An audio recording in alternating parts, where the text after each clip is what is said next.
আজকে আমি রান্না করব রুই মাছ, মূলা, ফুলকপি, বেগুন, পটল দিয়ে ঝোল রান্না করব। হ্যালো এভরিওয়ান, আসসালামু আলাইকুম। রুমিজ ব্লগে আপনাদের ওয়েলকাম। তো এই যে আমি ফ্রিজ থেকে সবজিগুলো বের করতেছি, ফুলকপি, মূলা, পটল আর বেগুন। এই যে এই কটা সবজি আমি বের করেছি। আর আগে মাছ ভিজে রেখেছিলাম। তো এখন এই সবজিগুলো আমি কেটে নেব। শীতের সময় ফুলকপি রুই মাছ দিয়ে ঝোল অনেক মজা লাগে। তো যাই হোক, আমি পছন্দ করি। আপনারা কে কী করেন আমি জানি না। তো এই যে আমি কেটে নিয়েছি, এই যে ধুয়ে নিচ্ছি। পেঁয়াজ মরিচ কুচি করে নিয়েছি। এই যে চুলায় দিয়ে দিয়েছি, তেল গরম হয়ে গেছে। তো যাই হোক, এখানে আদা রসুন বাটা দিয়ে দিচ্ছি। দিয়ে দেওয়ার পরে একটু পানি দিয়ে দিচ্ছি। আগে পেঁয়াজ আর মরিচটা একটু কষায় নেওয়ার পরে আদা রসুন বাটা দিয়ে দিয়েছিলাম। তারপর একটু পানি দেওয়ার পরে সব ধরনের মশলা দিয়ে দিচ্ছি।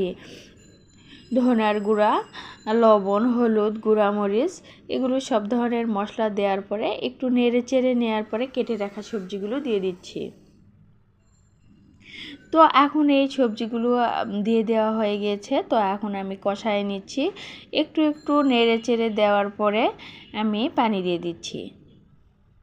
আর এই যে পাশে মাছ ধুয়ে রেখেছিলাম, সে মাছগুলো এখন লবণ, হলুদ, গুঁড়া মরিচ দিয়ে একটু মেখে নিচ্ছি। নিয়ে এগুলো এখন তেলে ভেজে নেব। এই যে পাশে তাওয়া দিয়েছি, তেল গরম হয়ে যাচ্ছে। তো এই তেলের মধ্যে এখন মাছগুলো দিয়ে দিচ্ছি। আর এইদিকে এই যে তরকারিটাও হচ্ছে। আমার মাছ ভাজা হয়ে গিয়েছে। আর তরকারি আমি এই পানিটাও একটু একটু করে আছে। তো এর মধ্যে আমি তরকারিগুলো কষায় নিচ্ছি। আর এখান থেকে কয়েকটা আলু আমি বেছে বেছে একটা পাত্রে নিয়েছি। নিয়ে এই যে ডাল ঘুটনি দিয়ে একটু মানে ঘুটে নিব। আলুটা মানে নরম করে ছেঁচে নিব। নেওয়ার পরে একটু পানি দিয়ে তরকারির মধ্যে দিয়ে দিব, তাতে তরকারির ঝোলটা একটু ঘন হয়। এজন্য আমি এইভাবে ঝোলটা রান্না করেছি আজকে।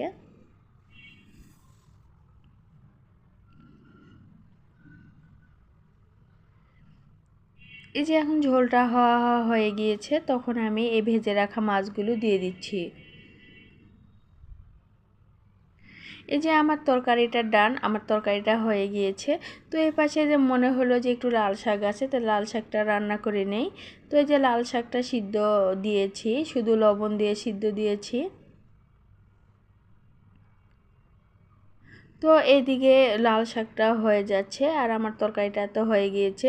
লাল শাকটা এই যে এরকম সিদ্ধ হয়ে গিয়েছে। তো এখন এই শুকনো মরিচ, পেঁয়াজ, রসুন দিয়ে এটা তেলে দেব। পেঁয়াজটা মরিচটা ভাজা ভাজা হয়ে গিয়েছে। তো এখন এই যে সিদ্ধ করে রেখেছি শাকগুলো এর মধ্যে দিয়ে দিয়েছি। তো আমার শাকটাও হয়ে গিয়েছে। লাল শাক এত কড়া করে ভাজি করে না। তো যাই হোক, এই যে আমি খাওয়া দাওয়া করতেছি। প্লিজ বন্ধুরা, আমার এই ভিডিওটি যদি ভালো লেগে থাকে লাইক, কমেন্ট, সাবস্ক্রাইব করবেন। আর লাইক ফলো দিয়ে সাথে থাকবেন। আর আমার জন্য দোয়া করবেন। আপনারা ভালো থাকবেন। আল্লাহ হাফেজ।